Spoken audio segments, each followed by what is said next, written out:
But yeah, so anyway, tonight is a celebration of President Biden. And what he did is Washington level. I mean, it really is. Okay,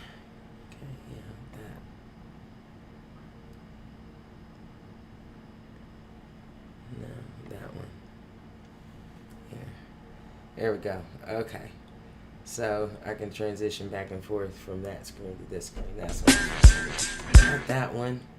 Damn it. Okay. There. Now. There. You see the convention floor? That's what I was trying to do. I was trying to make that big. But it wasn't working.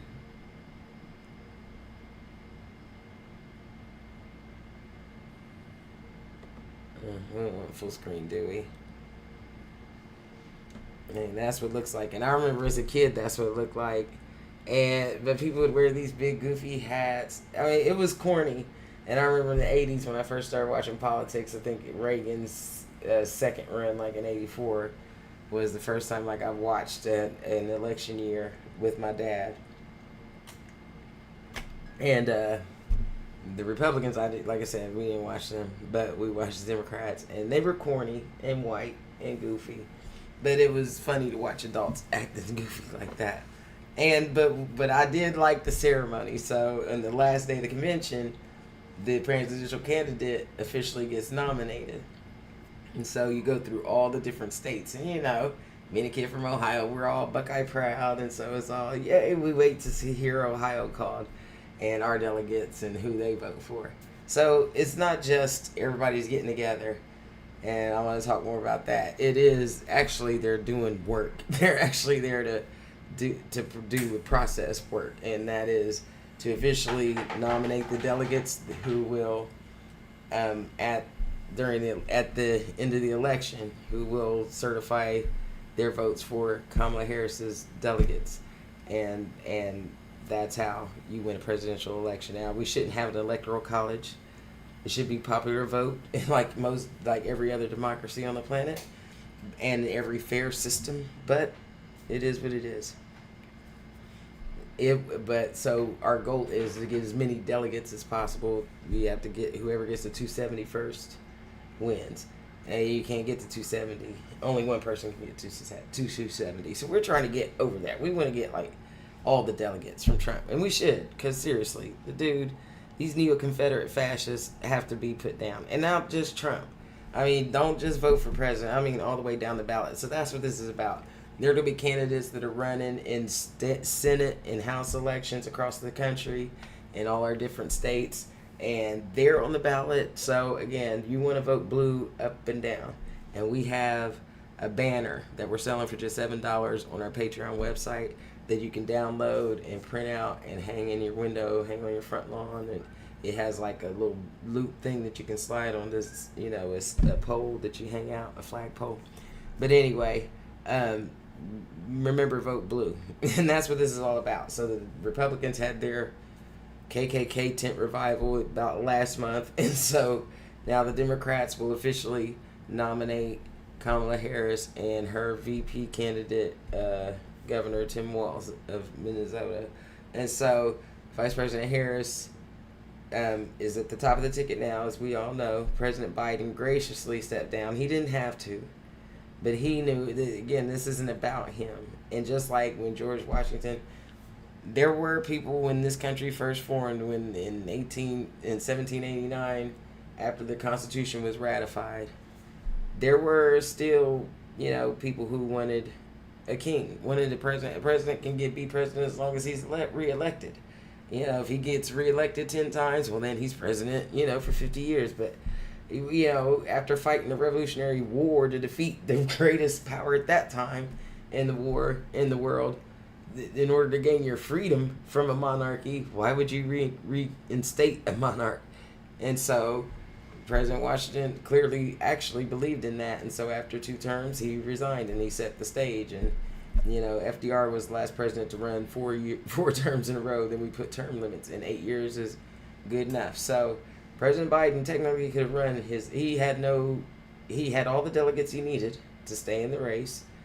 It was up to him if he wanted to stay in the race or not, and he didn't have to give his delegates to Kamala Harris. It could have been a very contentious fight right now, and that's what some people were calling for, and that's why you'll know one of the first podcast episodes we did this season was about Democrats, hair on fire, all loud in the press, just stirring it up and whipping it up, and totally ignoring how crazy Trump and his cult has gotten.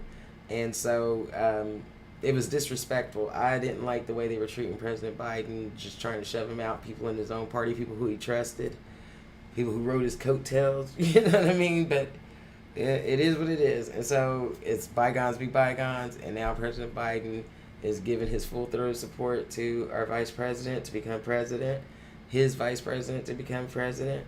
And so it's a joyful atmosphere, and that's the thing that's changed. And that's the thing that I remember from watching these conventions, whether Democrats win or lost. I mean, because again, that year that I watched, it was Mondale, then it was Dukakis, and then it was Clinton, and that was a lot of fun. And it wasn't until Clinton, if you were like me, nerdy about politics, even as a really young person, Bill Clinton's DNC convention was the first time there was like cool people and modern music. Stevie Wonder was there. Ronald Reagan had like Mr. T, just like Trump has Hulk Hogan. But on the Democratic side, you know what I mean? It's always been celebrities. But this time with Kamala Harris, I mean, she's got everybody. Republicans, Democrats, I mean, political persuasions from left to right. And on top of that, every celebrity, because again, y'all have to understand that the threat, this isn't normal politics. When people say, I hate politics, I'm so sick of politics, this is really not that kind of politics. And if you're a student of history like I am, you learn one thing after everything. Pearl Harbor, World War II, everything, the Revolutionary War, our history, the Civil Rights Movement, hinges on a pinprick. We don't understand the importance of our role until years later, until you look back and say, wow, that was important that they did that. We have benefited from a lot of sacrifice that came long before us, that came just recently before us, just our parents' generation as Gen Xers. And so we have a lot to be grateful for, and we don't have the right to be tuned out and not giving a shit. And so to help you give a shit, this convention with the first black woman being this far, this close to the presidency, I mean, we're less than 3 months away from November 5th and then in the presidential election. And if she gets elected, she will be not just the first female president, but the first black female president, the first Indian American president.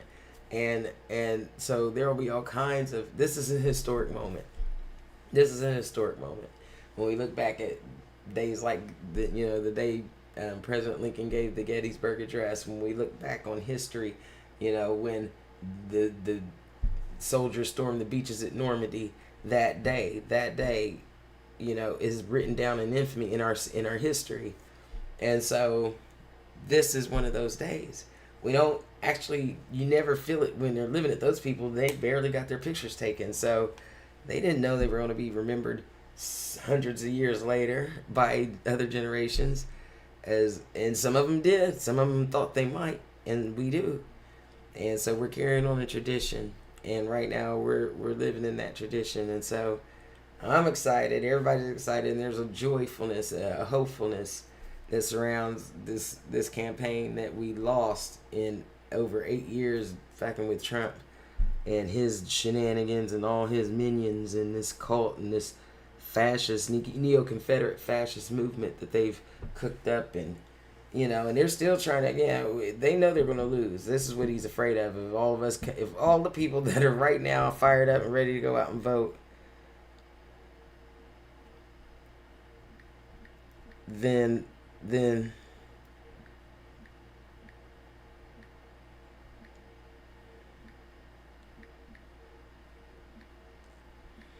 they know they're going to lose. So right now they've elected 70, I think, nationwide people to election boards in different states, especially the battleground states, who will or will not certify these votes, these delegate votes that they're doing right now at our convention, and that will happen at the presidential election. I mean, once the votes are tallied and the presidential election goes one way or another, those totals get sent to the state. Those totals get co-signed. The delegates right here that are being chosen for each party, the winning party. For the winning party, those delegates go and they vote, and their vote is certified for this candidate. If you're a Republican, it'll be for that ugly freak. And so, these are the choices.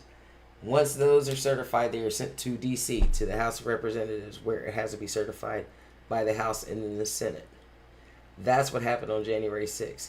They had been behind the scenes all the way up long before the election. This is why these people are going to jail. They had been cooking up these schemes to have people in place. They have these fake electors.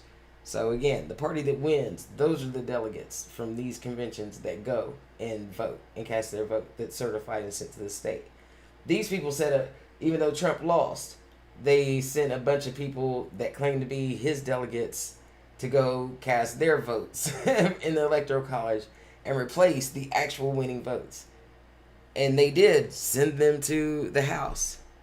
And meanwhile, they had, on the other hand, this multi-layered attack.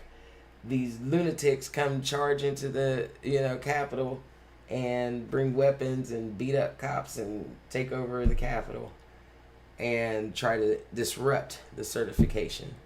After Trump gave that speech telling them to go march on the Capitol and fight like hell. And so they did for hours, and Trump didn't do shit to help the police protect the building. They were chanting to kill his vice president, and he was just like, well, I guess you should have done what they said. Right? What the hell? So anyway, we already know what that kind of a president looks like. And God forbid we ever do that again. But it takes people going out to vote, all these people here organizing, all those caucuses that met. That's what happens during the day, the boring shit, like the Hispanic caucuses together, the Black caucus, all these different, caucuses get together in their own little meetings, and then they plan out a strategy, how to get elected, how to turn out the vote, how to raise money, how to, apportion money and all that. And so that's what this is about. And I just want us to take note of the difference in vibe of how it feels when we're doing politics the way it's supposed to be. I know people are sick of politics. I'm sick of politics the way it's been. And that's the point. That's the point of people like Trump, about fascist movements like that. They wear you out. They make you tired so that you don't want to be involved. They make it dangerous so that people are afraid to be involved. And so we can't give them that victory. We can't let them help. We can't let them win on that. And in a democracy, we settle our differences at the ballot box. It's your vote. And if you don't have enough people, you can't persuade enough people to give up their rights, to hate each other, enough to win any of elections, then that's your fault. Then you've got a bad policy. Then you believe in some really dumb shit that the rest of us don't. In this country, it's majority rules. And I'm glad we're getting back to that. And that's why I really wanted to cover this. Hopefully we're gonna do it through Facebook Live too. Like I said, we're streaming on Patreon. We're streaming on YouTube. Jenny's gonna get us up and running on Facebook Live too, and hopefully we can all interact. Right now, it's free to comment. You usually have to have a paid subscription to Patreon, to the New Progressives podcast, in order to listen to our live streams or comment or join us. You can actually join. I could send you an invite if I wanted to. If you're smart and you're funny and you're fun and you want to jump in and join our conversation, that would be awesome. I'm down with that. But no trolls, you should check out our Facebook page to learn my philosophy on trolling. I don't give a damn what y'all got to say, so don't waste your time, because I'm not going to waste mine. But if you have legitimate points to say, then that's down. Then let's do that.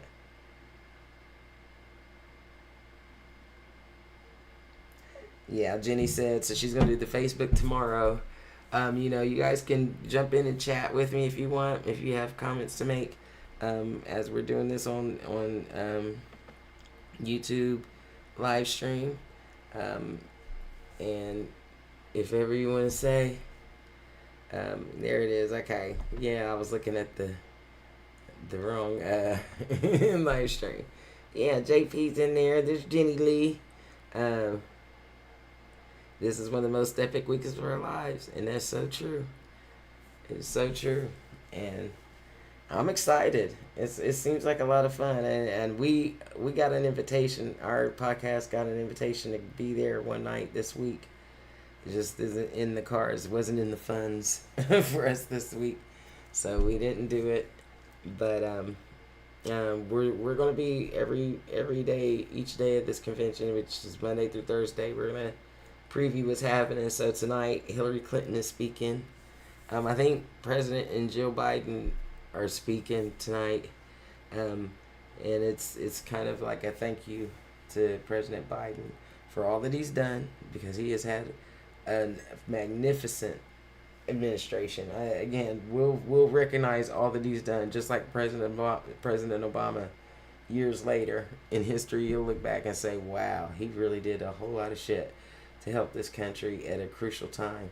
And this is one of those things, handing over power like he did, and totally disrupting Trump's mental capacity, because he never would have done anything like that. Yeah, and the days, like Jenny said, we had, and we have the schedule. The USA Today put out a schedule of events for each day of the convention this week. And so there's a lot of process stuff. There are days of meeting, training for people to go out and rock the vote. And you saw there's an ad. I saw the NFL ad about going out and voting this election. I mean, when you start hearing it from everywhere, something is going on. Don't ignore it. Just, I'm like that when there's a blockbuster movie out and everybody's talking about this movie, and you gotta see it. I'm like, whatever. Usually I don't follow the trends because I'm not going to like it. Even if everybody else likes it, that doesn't mean it's something I would get into. But this is something you really need to pay attention to, because there's a reason we're all like, you must vote. And that kind of panicked, anxious, get out the vote has turned to, hey, let's go vote. Right? It's fun. It's happy. That's why I liked it as a kid. That, we could, you just literally, you had disagreements over policy. How to do something that we all agreed needed to be done. We need to fix the roads and bridges. Well, how you fix it? You don't give cuts to big corporations just because they help get you elected with a bunch of campaign funds if they're not the best ones for the job, right? So that's what we used to argue about. What we're arguing about today, what this election is about, is not about policy. Oh, they've got some sick and twisted policies. Oh, for sure. But this one you can look at just like this. There's one side that is for us having a constitutional democracy, us having laws, you know what I'm saying, that apply to everybody, and a fascist regime. And I'm good. I'm good. Black people have experienced a tyrannical America for centuries, and up until our parents' generation. If your parents were born in the 60s, or that was right when this civil rights movement helped change things and make the Constitution apply more fairly to us. Not at all fair, not at all finished, but yeah, we got a lot closer from that. And these things are illegal. By the way, I'm going to say this every time I do a podcast. In Ohio, if you're a felon, if you served your time and you're free, even if you're on probation or parole, you can still vote. You know what I mean? The Republicans put out a campaign for decades, since President Obama ran in 2008, about you can't vote and scaring people from voting. You can vote here in Ohio, even if you have a record, even if you have a felony, even if you're on parole, and even if you're on probation. Register to vote right now. And so again, that's what the DNC is about. It's about getting everybody together, getting everybody motivated. And they say there's a lot of surprise guests this convention, at the DNC convention. on Vice President Harris's first day when she came out. When she first came out, her first campaign speech as a presidential candidate was with Megan Thee Stallion and that other dude, and so I don't know who they're going to have, who all's going to show up at this convention, but say it's supposed to be celebrity packed. I know it's packed with political celebrities. President Obama and Michelle Obama is going to be there this week. I think on tomorrow. Bill Clinton is going to speak on Wednesday, I think. I don't know who's giving. And then, of course, on Thursday is Vice President Harris who's going to officially accept the nomination. And that's when you go through the roll call of states. They've already done that. They had to do that so she could get on all the ballots. So that was done before this. But usually that's when that's done, when they do the roll call. But we're going to have that ceremoniously done probably on Thursday, where every state goes through the roll call and says, yep, delegate, New Hampshire votes for Kamala Harris, right? And Tim Walz. It was fun. I was a nerdy kid about stuff like that.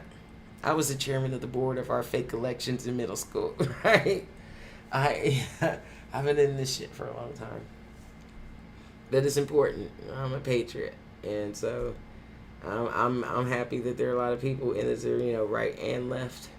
People from all different walks of life see, because again, you don't have to be, a political junkie like me to understand right from wrong, to understand you don't want your kids acting the way Trump acts. I know I wouldn't. We weren't allowed to act like that.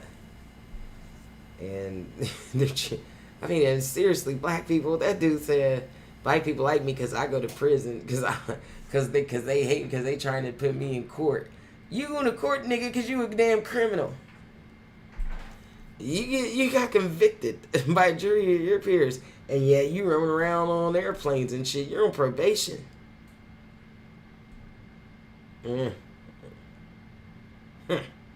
So anyway, he ain't treated nothing like us. So don't even get that twisted either. Think these people ain't coming after you, brother man. So I'm happy to see that there are a lot of, we got a black men for Harris group. Thanks, JP. She gave me the high fives. And so, yeah, we got black men for Harris, white dudes for Harris, white women for Harris. Yeah, we got LGBTQ for Harris. Yeah, when everybody's against you. Yeah, it ain't because you're righteous. It ain't because you're holy. These people take that to mean something really weird. These lunatics. These bunch of Bible, oh my God, Bible readers doing God only knows what. One of these church revivals, all those Bible readers doing only God knows what. But yeah, these lunatics, what they watch The Handmaid's Tale like, I like that, right? It's sick.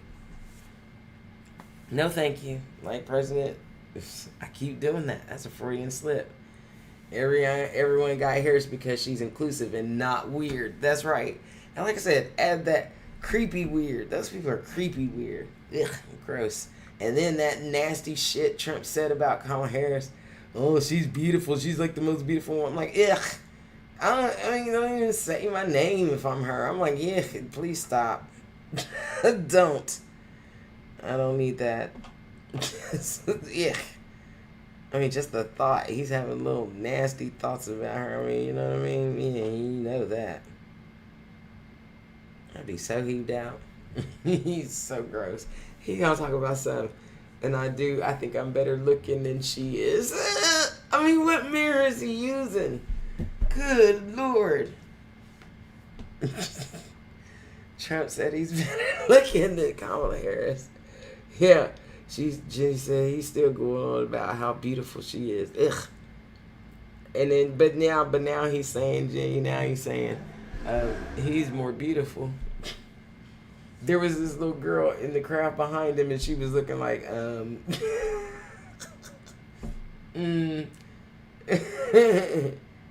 yeah, he did say she was beautiful. 'Cause he's a sick freak. Look, I see how I edited my speech. Look at me. He's a sick motherfucking freak. He's gross. He makes a scream crawl, and there's a reason for it. He's a damn pig demon. Y'all better watch out. But yeah, again, we're not even gonna worry about that, dude, because all it means is we've got the power. I say this, Trishan, as I say it ad nauseum. You know, yeah. In a democracy, the power always and ultimately rests with the people. All we have to do is vote. It's really that simple. Yeah. He's disgusting. See, y'all should jump in. Jenny, he said, I love it. In the chat. We're going to be on the video together tomorrow when we get it through Facebook too. But in the meantime, yeah. Operation Let Him Speak. As if somebody's keeping that fucker from speaking.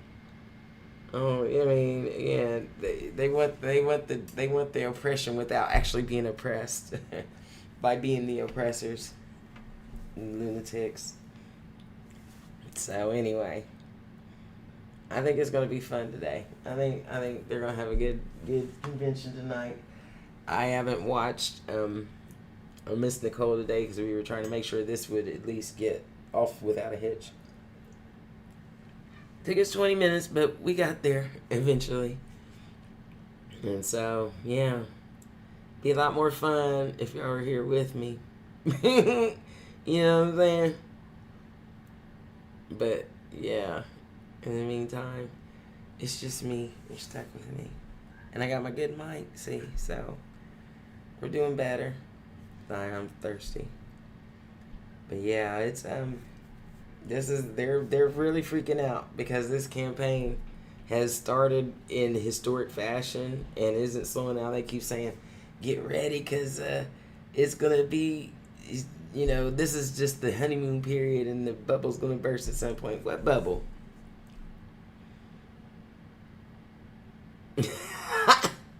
Jenny said she saw one the convention back in the day, and they were doing the Macarena during the convention. Thank you. Jenny said I look and sound great. I appreciate that. I didn't know. I'm not even looking at myself because I'm on delay on YouTube. But yeah, it's probably a good thing. But yeah, this is gonna be. I mean, I'm anxious to see what kind of celebrities come out, and I want to hear the speeches. And Hillary Clinton did put 18 million new cracks in that ceiling. So yeah, it would have been nice to get there, huh, JP? We were trying to get to Chicago. We tried our best. We're still trying to get to Brooklyn on September 7th. Hint, hint, MSNBC. We're longtime viewers. And we want some tickets, free ticket. I looked at the tickets. They're like $135 a piece. I was like, oh, wow. And then we got to drive there and stay there. And I'm like, okay, well, that's out of reach too for now. But in the meantime, we're just going to keep doing what we're doing from where we are. I mean, we're going to keep doing what we can. Like Nicole keeps saying, like Joe keeps saying, each of us has a voice. Reverend Barber was saying that. We all have a part to play. And, you know, when you're living through these historic moments, what did you do? I mean, it's pride. I mean, it's a thing of pride when you learn, you know, one of your relatives took part in, you know, D-Day or storming the, you know, or was part of the Revolutionary War, or, you know, marched on Washington and fought the Civil Rights Movement, you know. My dad and his buddies tried to integrate the pool in our hometown when he was a kid, right? He talks about it with pride all the time, you know. And we did get close this time, like Jenny said. So now we're just going to push that boulder over. We're just going to get Kamala up there. This country has needed a black woman in charge for a long damn time. And I say that totally partisan. And I mean that. We're get shit done, people. Oh, by the way, that's what that yard sign says. That banner that we're selling on patreon.com. The New Progressives Podcast. It says they're getting shit done, people. Harris Walls. Vote Blue 2024. So yeah, go over there. It's only $7. So but if you pay $25, you get If you pay for a subscription, you can get a free one. Just 2 months, I think. I'll reduce that since we can't sell our merch yet. We're going to be selling our merchandise, t-shirts and hats for this campaign and beyond on through Amazon. Get my seller account. Just give me about a week to get that up and running because we got some really nice new stuff. My dad gave me some ideas. My little pumpkin, my niece, she gave me some ideas. So we're going to get some stuff. You're going to like the new swag we got for the shop. But I can only sell digital products through Patreon. So get that banner. You can download that today. Once you pay for it, you just get it. Download it. You can download it in any format, PDF, PNG, or JPEG. And that's what's happening. Here goes me, miss. My sister got her new kidney. She's up and running. She's a normal person now. She got it. She says live life like a normal person, peeing and junk all the time. She has to do the pee-pee dance now. She feels it.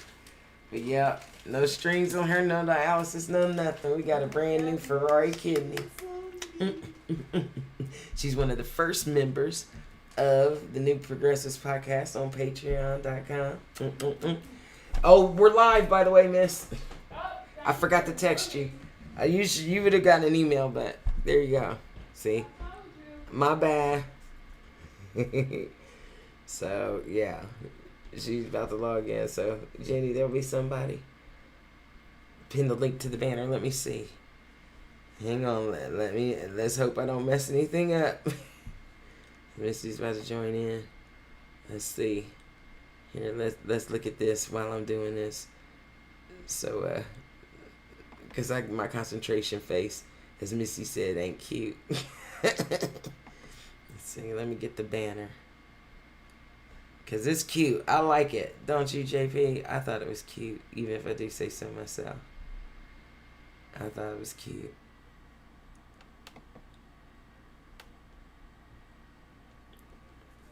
I mean, I created it, and I'm normally my designs aren't very cute.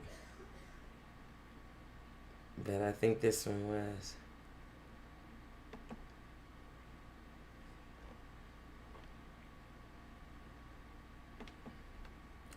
All right, let's see. Let me find it.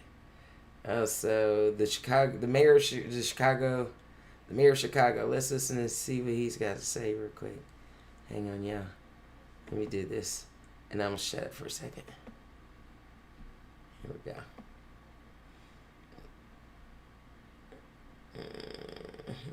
I can't see where the volume is.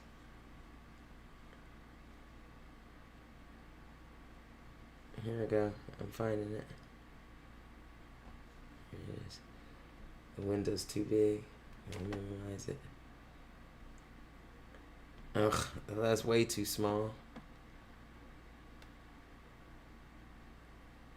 My computer be acting so stupid sometimes. Y'all see what it's doing? You see what it just did? That's ridiculous. Come on, man. It can't be like that. This is what takes me so long, JP. Now you see. These are the shenanigans I have to put up with all the time. And all I'm trying to do is unmute. There we go. And now it's thinking. I do have a couple windows up, but still, it's not like it shouldn't be that bad. Well, I probably did jack everything up. See what happens, JP? I can't move. I can't do anything else. Let me find the link.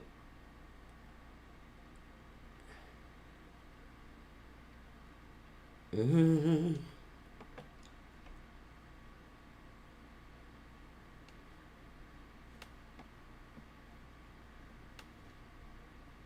This is it.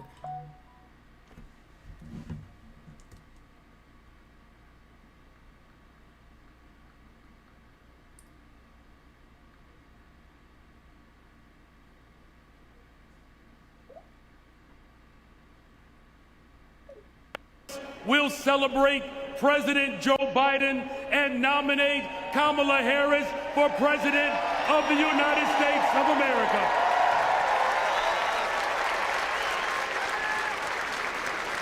As the son of a family that worked to make ends meet, I know that Kamala Harris, the daughter of a mom who worked hard every single day, she is going to look out for the interest of everyday people. I know that as a fellow former social studies teacher, that Governor Tim Walz will never shrink from standing up for our democracy and for those most in need. And as a black man, raising a little black girl on the west side of Chicago, I know that my daughter Brayden will see not only a reflection of herself in the White House, but she will experience the deepest part of American values. Think about it. What will it take to build the middle class and make it easier for families not only to get by, but to get ahead? It will take someone with toughness to stand up for us. And let me tell you, America, Kamala's got it. Sorry, y'all. What will it take to defend our fundamental rights and our freedoms?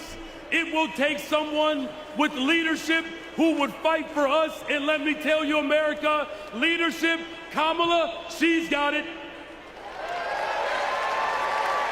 And what will it take to defeat MAGA Republicans and move our country forward and not backwards? It will take everyone, and let me tell you all, Kamala, she's got us. From Mississippi to Pennsylvania to Delaware, Kamala Harris, she's got us. From Michigan to Wisconsin to Nevada to California and right here in Illinois, Kamala Harris, she's got us. To the child care workers, to the tip workers, Kamala Harris, she's got us. And to make sure that this country ensures that families will have access to real affordable housing, to create a pathway to the American dream, Kamala Harris, she's got us. Together we can build a better, brighter, and there's no better place to start that than right here in the greatest freaking city in the world, the city of Chicago. God bless you all. Thank you.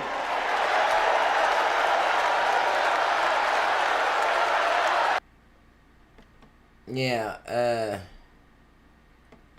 the screen got all jammy somehow.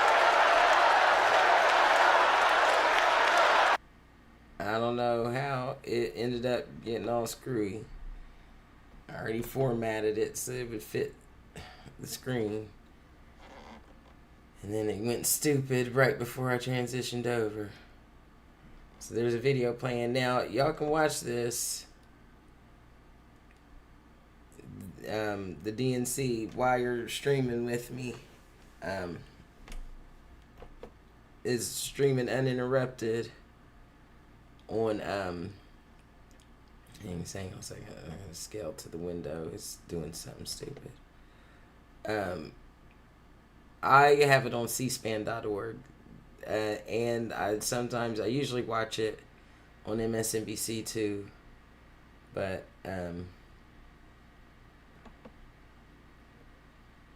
this time I thought, let me do it. Let me do it with me on it. With C-SPAN, so that there's no damn it did it again. Why does it keep making it that way?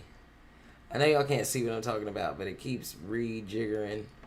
Instead of scaling the video that's showing on MSNBC to fit the window, it keeps squishing it or making it big or too big for the window. Here, let's listen to this real quick. This little video montage that they put together at the DNC. Let me find the volume. There it is. work like you, dream like you. We feel you, America. We see you, America. Hey, make some noise so we can hear you, America. Welcome to Chicago.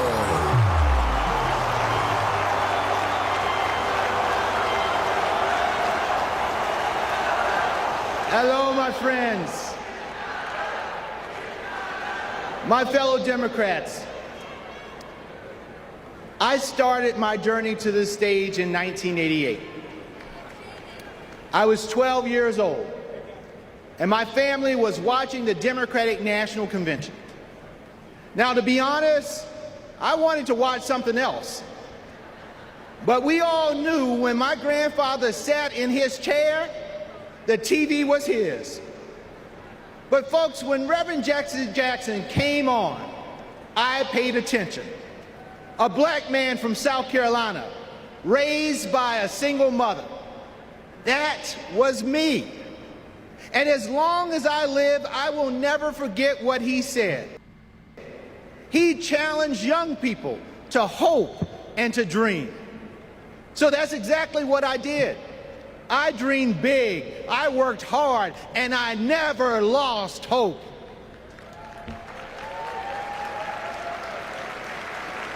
When our power was cut off, when there was nothing in the fridge, when we lost our home to a con man, I never lost hope. And now, my friends, I'm standing on the same convention stage that inspired me. And I'm the chair of the Democratic Party, the world's oldest political party. Folks, only in America. And that's the beautiful thing about this country that I love so much. Hope and hard work can take you anywhere.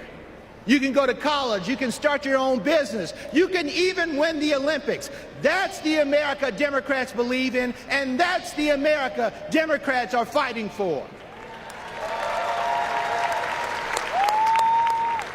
So 4 years ago, my friends, we were a country divided by fear. Loudly and proudly, you're damn right it is.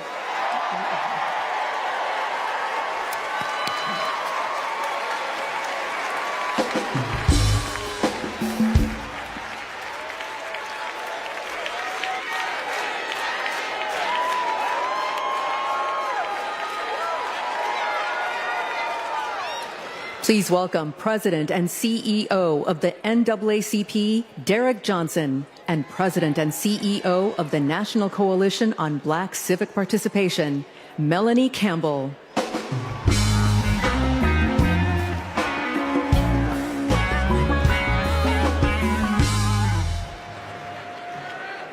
Good evening. I'm Derek Johnson, President and CEO of the NAACP, and I'm here to do my black job. Since the founding of our nation, we have been on an unending march to protect this imperfect union. Tonight, we celebrate the power of the collective, of what is possible when we are all in for all people. But as we do, let us not forget the history that preceded this moment or the history makers who prepared us for it. As we just heard, in 1964, the Mississippi Freedom Democratic Party, led by Fannie Lou Hamer, and Mississippi NAACP State President Aaron Henry, who stood tall and challenged a process that excluded them to ensure that we will all be recognized here tonight. In 1973, the historic elections of Atlanta's Mayor Maynard Jackson, Detroit's Mayor Comey Young, and LA's Mayor Tom Bradley paved the way for another historic election just 10 years later, right here in Chicago, with the election of Harold Washington as the first black mayor of the city of Chicago. And in 1988, the Reverend Jesse Jackson, in his second quest for the White House, inspired us all to keep hope alive. Now, this is important because we must all understand Black history is American history.